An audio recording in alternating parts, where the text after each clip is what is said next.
Dear students, the chapter first divisibility, in which we are taking for exercise third some important definitions.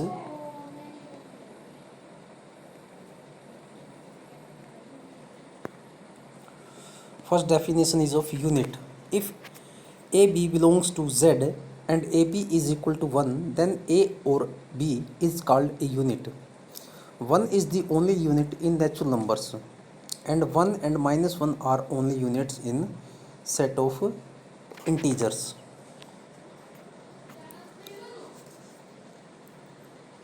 Now, next definition for prime numbers.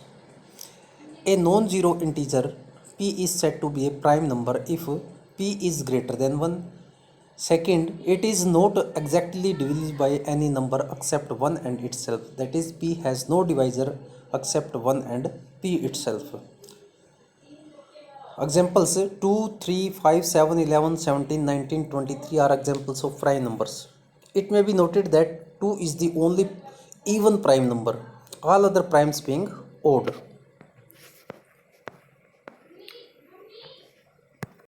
Next definition of a composite number.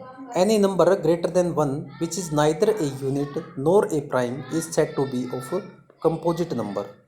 A composite number is divisible by number other than 1 and itself. Example 35. Example 35 is a composite number as 35 is equal to 5 into 7, that is 5, 7 are divisor of 35 other than 1 and 35 itself. Similarly 90 is equal to 2 into 3 square into 5 is also an example of a composite number.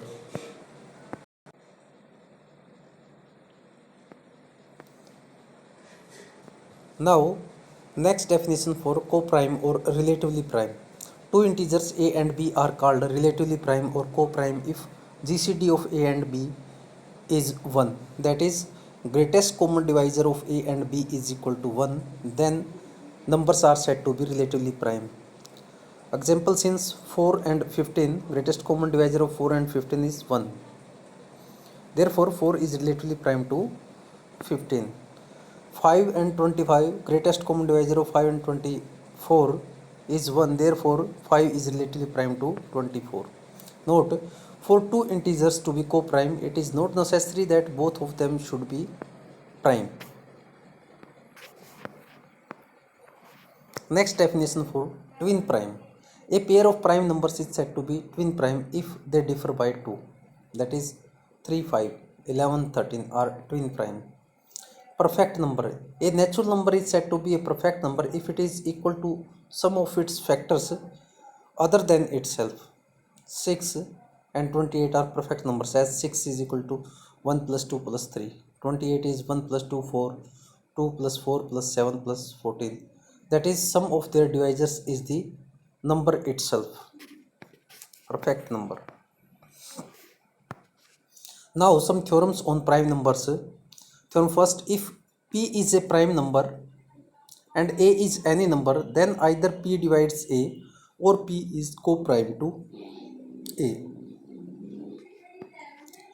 Proof, let greatest common divisor of pa is d, then d divides p and d divides a. Now since d divides p and p is a prime number, therefore either d is equal to 1 or d is equal to p. Since a and 1 and p are the only divisor of prime number p. If d is equal to 1, then greatest common divisor of p and a is equal to 1. This implies p and a are coprime.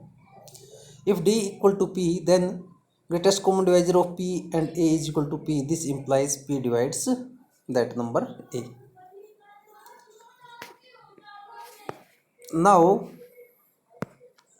next theorem, every natural number greater than 1 has a prime factor, or restating it, every natural number other than 1 has at least one prime factor. For the proof, let n be a natural number greater than 1, then either n is prime or composite. If n is a prime, then it is evident that n is a prime factor of n, and if n is composite, then it must have factor other than 1 and n itself. Let p be the least factor of n other than 1 and itself. Therefore, p is between 1 and n and p divides n, marking this as number 1. Now we have to prove that p is prime.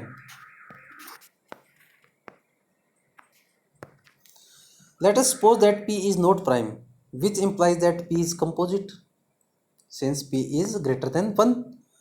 Thus there exist integers p1, p2, p1 is between 1 and p and p2 is also 1 and p, such that p will be equal to product of p1 and p2. Therefore p1 divides p. But from first we have p divides n. Therefore p1 also divides n and p1 is less than p, which contradicts our choice of p to be the least of the factors of n. Hence p is not composite, that is p is prime. Hence every natural number n greater than 1 has a prime factor. Now next result, Euclid's first theorem. If p is a prime number and p divides ab, then either p divides a or p divides b. Since p divides ab, therefore there exists an integer d such that ab is equal to p into d, marking this as number 1. If possible, suppose that p does not divide a. Therefore, greatest common divisor of p and a is equal to 1. Thus there exist integers m and n such that pm plus an is equal to 1, marking this as number 2.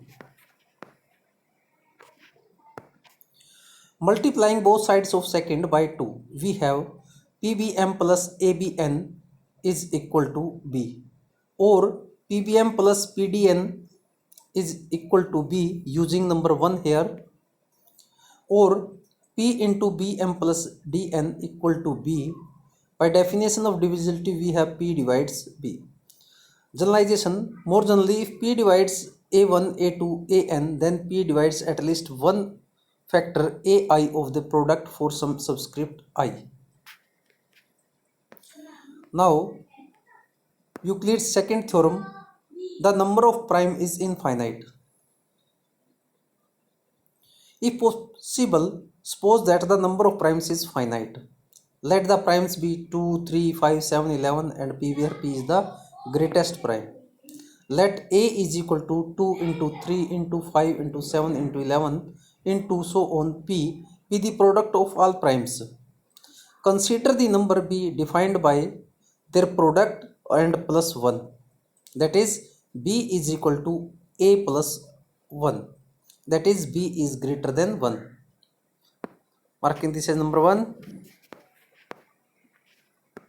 Since every natural number greater than 1 has a prime factor, therefore b must have a prime factor, say q. Therefore q divides b. Again, since q is one of the primes and a is the product of all primes, therefore q is a factor of a. Therefore q divides a.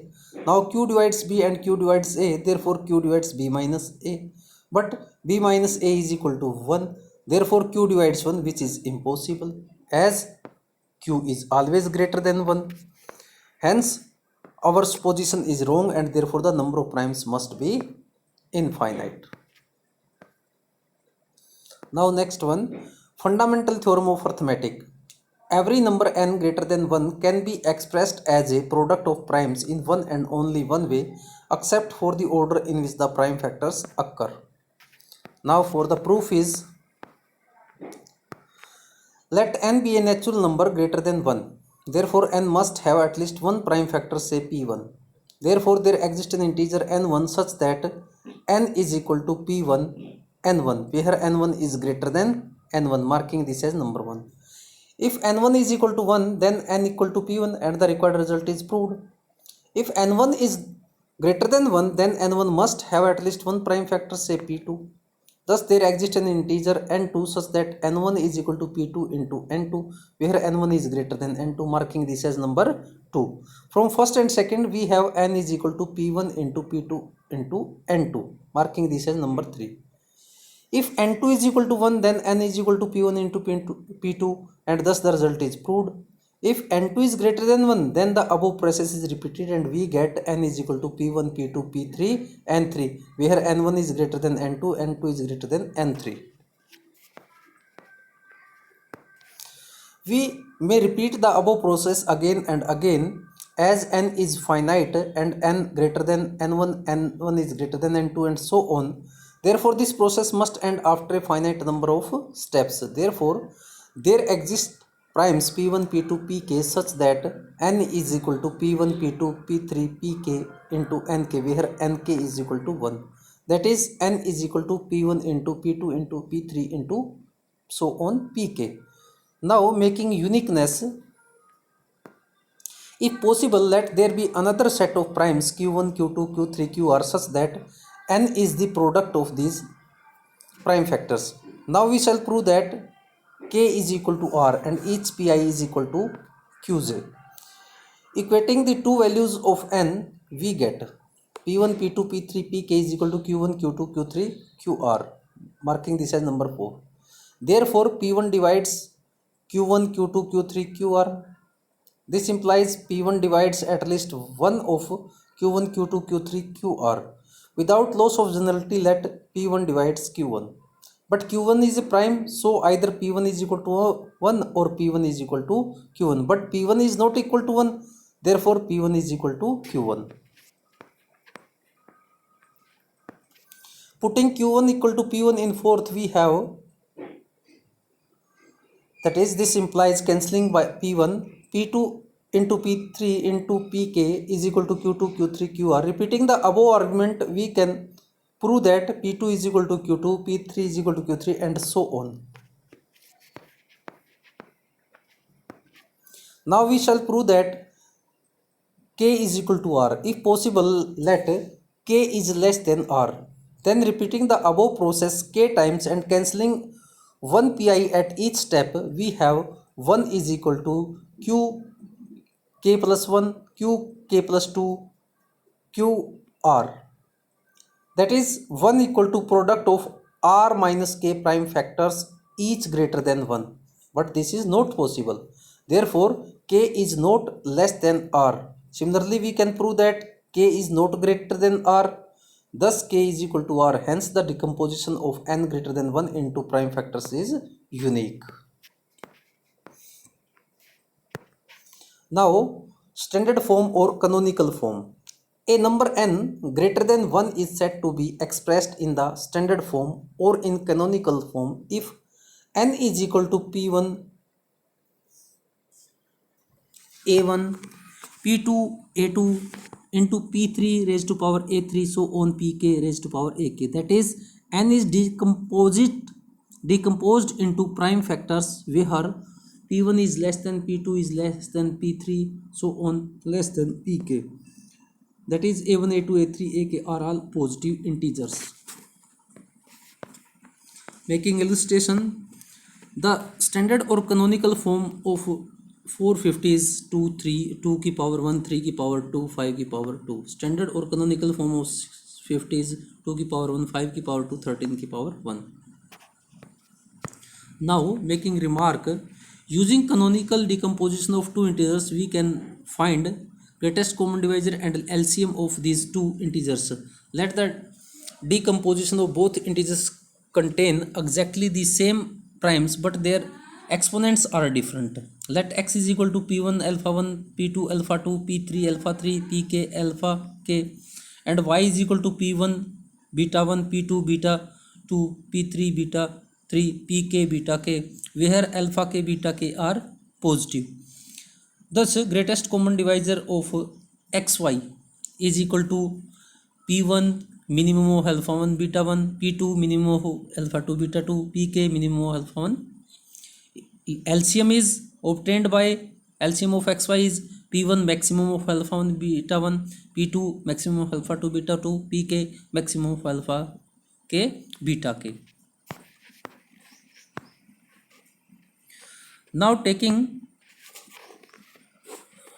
some problems, use canonical decomposition to find the greatest common divisor and LCM of following pair of integers. We have decomposition of 1000 is 2 raised to power 3 and 5 raised to power 3, and decomposition of 1024 is 2 raised to power 10 and 5 raised to power 0. Now greatest common divisor of 1000 and 1024 is 2 raised to power minimum of 3 and 10 and 5 raised to power minimum of 30. Therefore 2 raised to power minimum is 3, 5 raised to power minimum is 0. Therefore total value is 8. Now LCM of 1000 and 1024, therefore taking maximum power of decomposition factors, 2 maximum of 3 10, 5 maximum of 3 and 0. So 2 raised to power 10 and 5 raised to power 3. This becomes 128000.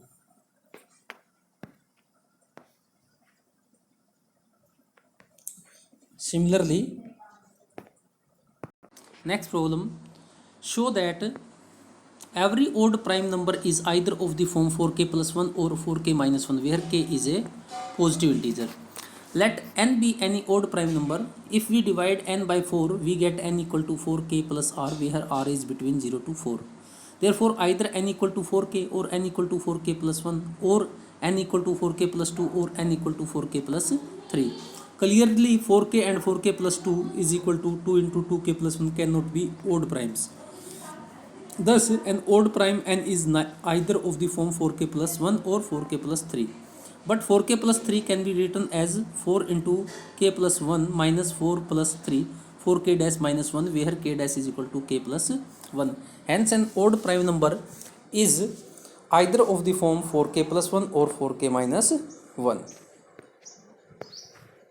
Now next problem, important problem, show that there are infinitely many primes of the form 4n plus 3. Let the number of primes of the form 4n plus 3 be finite. Let q be the greatest prime of this type. Therefore finite number of primes of the form 4n plus 3 are 3, 7, 11, lastly q. Let a is equal to product of these primes 3 into 7 into 11 into so on q be the product of all these primes. Consider a number b defined by b is equal to 4a minus 1, marking this as number 1, which is of the form 4n minus 1 and hence of the form 4n plus 3. Also b is greater than 1 since a is greater than equal to 3. Therefore by fundamental theorem of arithmetic, b can be expressed as product of primes, say p1 into p2 into p3 so on pk. That is b is equal to p1 into p2 into p3 into so on pk, marking this as number 2. Since b is equal to 4a minus a is odd, therefore every prime factor of 2 is odd. Therefore every prime factor p1 p2 p3 pk is either of the form 4n plus 1 or 4n plus 3. But all primes p1 p2 pk cannot be of the form 4n plus 1 alone, because if it were so, then their product b will also be of the form 4n plus 1. But this is contrary to first, as b is equal to 4a minus 1 is of the form 4n plus 3. Therefore at least one out of the prime factors p1 p2 pk of b is of the form 4n plus 3. Let p of the form 4n plus 3 be such prime factor of b. Therefore p divides b. Also as p is prime and of the form 4n plus 3, so p divides 3, 7, 11 and so on q. That is p divides a. This implies p divides 4a minus b, that is p divides 1. Using 1 here, 4a minus b is equal to 1, which is impossible. Thus our supposition is wrong. Hence the number of primes of the form 4n plus 3 is infinite. Dear students, complete exercise 1.3, and if you have any problem then discuss with me. Thank you.